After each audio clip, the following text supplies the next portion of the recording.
So folks, Jimmy here, Grain to Train video blog for you for today. I just want to talk about changes, and what sparked me to talk about this was a book that I'm reading called Switch. Great book.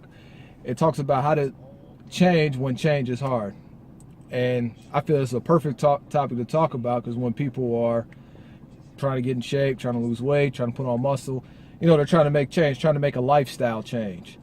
And a lot of people will struggle making that change. So I hope to shed some light with some points from the book that, I hope can help you all out. And one of the things they talk about, obviously is the mindset. And they compared it to an elephant and a rider. All right, so we all know you have your logical thinking, then you also have your emotions.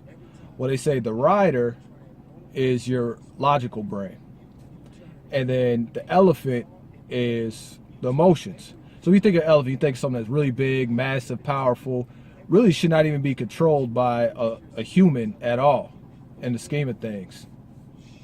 All right, so what that means is your emotional brain, your emotional thinking is much stronger than your logical. That's why state of mind is so important. That's what Tony Robbins teaches. Has made a lot of money doing that. Is because that part of the mind is really powerful. If you learn how to harness it, it could be a really great tool for you.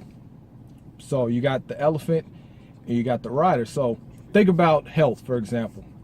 Logically, we all know that you should eat, lean meats, fruits and vegetables, drink a gallon of water, go to the gym. I mean, these are things we know that we should do, because logically nobody ever says that I want to be heavily medicated, severely obese, and die of a terminal illness 30 years prematurely. Like, nobody says that.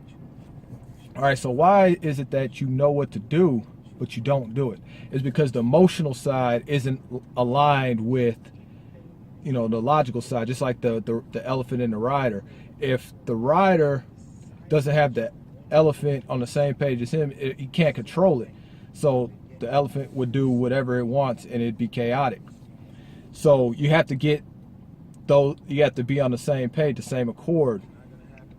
So that's why motivation and things like that are so important. Knowing your why is because you got to harness that part, fully, to drive you to do what you're supposed to do. That makes sense.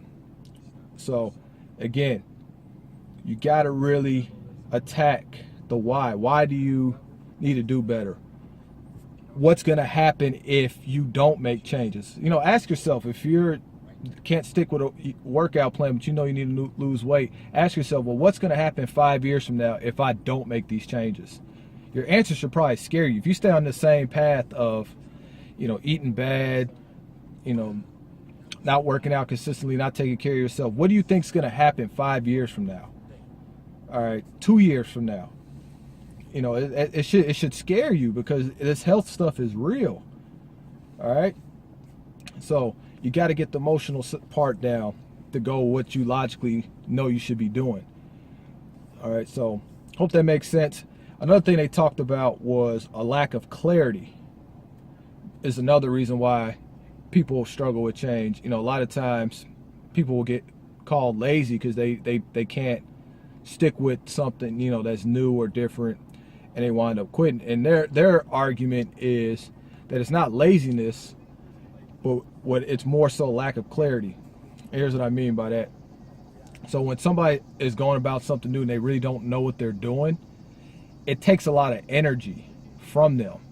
All right, because they don't know which direction to go. They're just trying and doing this stuff. And because they don't have a vision, it's really frustrating.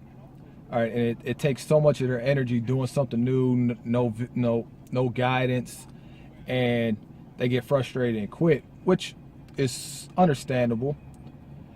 So you gotta make sure that when you're trying to take control of your health, to get into shape and working out, that you don't do it alone. I have to tell people all the time, don't do it alone. Get help. All right, there's so many resources now. There's no reason that anybody with no physical training certification, no exercise background, no nutrition certification, no sort of education in health and wellness should be trying to create their own workout. Go get help. Why do you think pro bodybuilders have a coach? Why do you think pro athletes hire trainers? All right. It's because they understand you need help. You can't do it alone. All right. So by getting help, such as from myself or, another trainer in your area, they can give you the blueprint. All right. Now you have that clarity. Now you have the map of where to go. All right. Now, once you, line up the emotional part with the blueprint and the logical thinking, now it starts to come together. Now you have you're in a better position to execute. All right. And the third thing they talked about was the situation.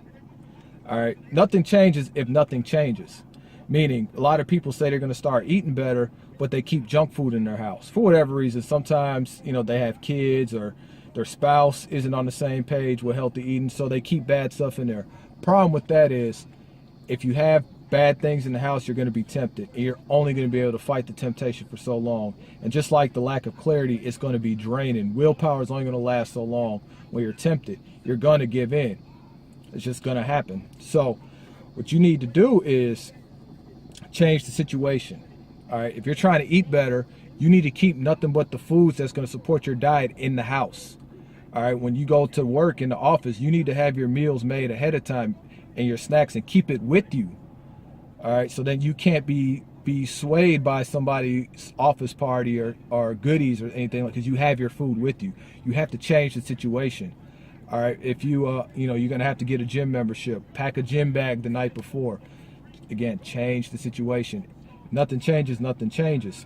All right. So if you put these three things to work, if you change the situation, you get clarity on what to do, and then you get the elephant and the rider aligned, so your emotions and your logical brain aligned, you're going to be able to make those changes and stick with this lifestyle long term. Hope this helps. Any questions, hit us up, ingrainedtotrain.com. Again, reach out to me. I'm here to help you.